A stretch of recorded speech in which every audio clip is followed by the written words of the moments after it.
नमस्कार, मेरा नाम है पूजा सेठी और आप सबका स्वागत है योगा टॉकीज में और आप देख रहे हैं SSR media house. Welcome to Yoga Talkies.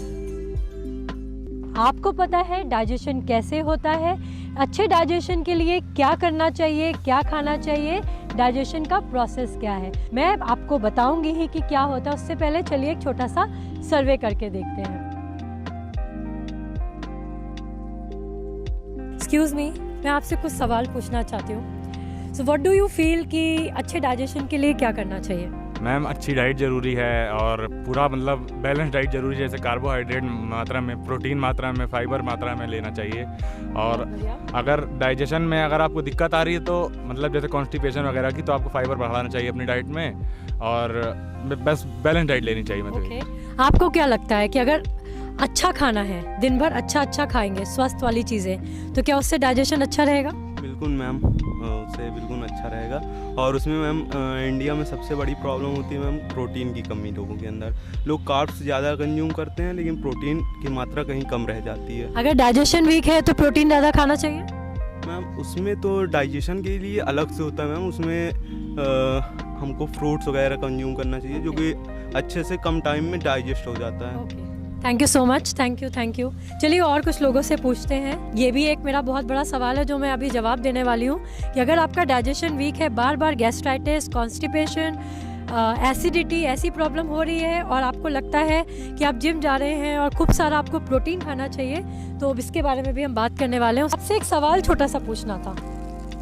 आपको क्या लगता है पेट सही रखने के लिए, गैस वैस दिक्कत ना हो, तो आपको क्या लगता है कि क्या खाना चाहिए? अजवाइन पीना चाहिए, गर्म पानी भर के। पेट ठीक रखने के लिए क्या करना चाहिए? फल खाना चाहिए और हल्का खाना खाना चाहिए। पैकेट का बंद पर कुछ खाना चाहिए? पैकेट वाला खाना नहीं खाना चाहिए। आपने क्या खाया आज? आज हमने खाया पालक की दाल। बहुत बढ़िया, शुक्रिया, थैंक यू। सो सबसे पहले मैंने बात करी थी कि डाइजेशन लोगों को समझ में क्या आता है कि अच्छा खाना चाहिए।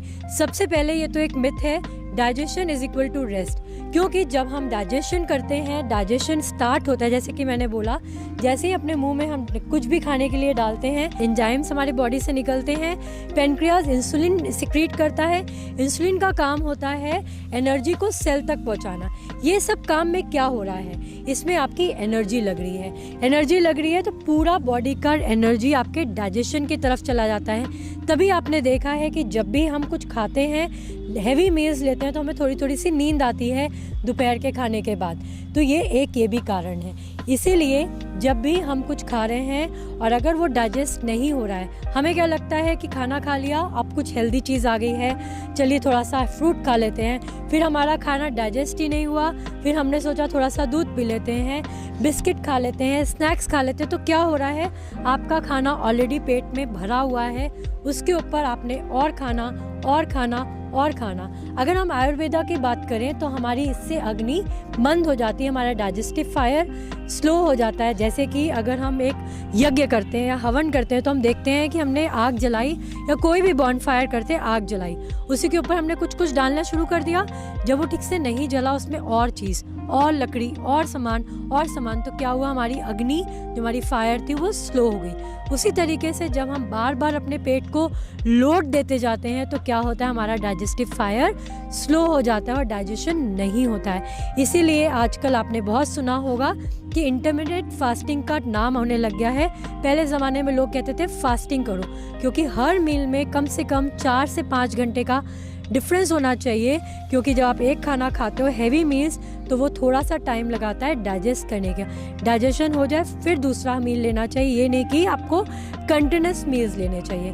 तो आई एम श्योर आपको समझ में आया होगा डाइजेशन के बारे में, और आप छोटी सी बहुत आसान भाषा में जो मैंने बताया है। और एक और क्वेश्चन था कि प्रोटीन के बारे में, तो प्रोटीन आपके लिए बहुत अच्छा है, आपकी मसल्स के लिए बहुत अच्छा है, लेकिन आपको गैस्ट्राइटिस, ब्लोटिंग, एसिडिटी, कॉन्स्टिपेशन रहता है, इसका मतलब आपकी डाइजेस्टिव फायर, आपकी अग्नि मंद है। हमने बात करी कि लोग प्रोटीन खाने लगते हैं, हैवी फूड दे देते हैं, मतलब बिस्किट खा लिया, चिप्स ले लिया, फिर कुछ खा लिया। तो जब हमारे पेट में क्या हुआ, अनडाइजेस्टेड फूड रह जाता है, डाइजेशन कंप्लीट नहीं होता है, तो पेट में रह के सड़ने लगता है। सेम वे अगर घर का कूड़ा बाहर ना फेंको तो वो सड़ने लगता है, स्मेल देने लगता है। सेम वे जब हमारा फूड का डाइजेशन नहीं होता है तो पेट में वो सड़ने लगता है, तो उसी वजह से आपको गैस्ट्राइटिस, एसिडिटी, कॉन्स्टिपेशन इस टाइप की प्रॉब्लम्स होती हैं। और साथ ही साथ आपने देखा होगा जब आपको ऐसी प्रॉब्लम हो रही है, साथ ही साथ आपका मूड भी ख़राब होता है, आप इरिटेटेड, चिड़चिड़े, गुस्से वाले होने लगते हैं। इसका कारण भी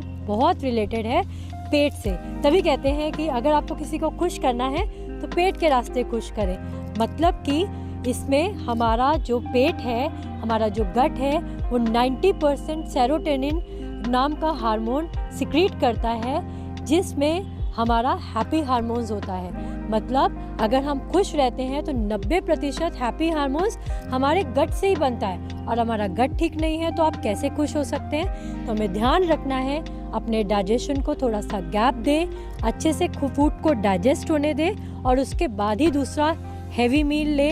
तो पहले थोड़ा सा एक्सरसाइज करके लाइट फूड लेके अपनी अग्नि को बढ़ाए। जैसे हम कोई बॉनफायर या जब हम यज्ञ करते हैं तो थोड़ा सामान डाल के अग्नि को तेज करते हैं, फिर ही उसमें हवन सामग्री डालते हैं। उसी तरीके से हमारा पेट भी ऐसे ही काम करता है। तो पहले अपनी अग्नि को, फायर को तेज करें, और फिर ही हैवी फूड को डाइजेस्ट करने के लिए, जैसे कि प्रोटीन को आप खाएं, ताकि आपका प्रोटीन भी डाइजेस्ट हो और बॉडी में लगे। क्योंकि अगर आपका गट अच्छा नहीं तो आप खुश नहीं, गट है तो सब है। So take care of your serotonin just with taking care of your happy hormones, taking care of your gut health. इसी तरीके से इन्फॉर्मेटिव वीडियोस के लिए हमारे चैनल को सब्सक्राइब करें और SSR मीडिया हाउस के साथ बने रहें।